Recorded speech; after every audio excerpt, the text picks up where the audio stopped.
ఓం శ్రీ స్వామి శరణమయ్యప్ప.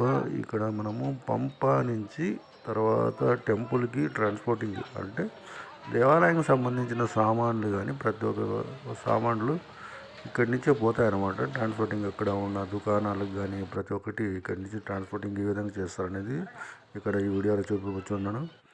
మెయిన్గా పైనుంచి కిందికి, కింద నుంచి పైకి పోవడానికి ట్రాక్టర్లనే వాడతారనమాట. మెయిన్గా ఈ ట్రాక్టర్ ద్వారా మనకి సామాన్లు అనేది పోతాయి. ఇంకా ఇక్కడ వచ్చినట్లయితే వేరే సదుపాయాలు లేవన్నమాట. ఇంకా ఇక్కడ అంతా టెంకాయలు కొట్టేసి దేవునికి ఇక్కడ వీళ్ళకి వాళ్ళ ముక్కుబడులన్నీ ఇక్కడ కొద్దిగా తీర్చుకుంటారు అన్నమాట. వాళ్ళు కొన్ని చేసేసి ఇక్కడ పూజ చేసేసుకొని అనమాట. మెయిన్గా ఇక వచ్చేటప్పుడు మనకి మెడిసిన్ సంబంధించిన వాటర్ అనేది ఉంటుంది, హాట్ వాటరు. ప్రతి ఒక్క చోట హాట్ వాటర్ ఉంటుంది. తర్వాత మెడికల్ సదుపాయాలు, ఎమర్జెన్సీ డాక్టర్స్, నర్సెస్ అందరూ ఉంటారన్నమాట. ట్యాంకు నచ్చితే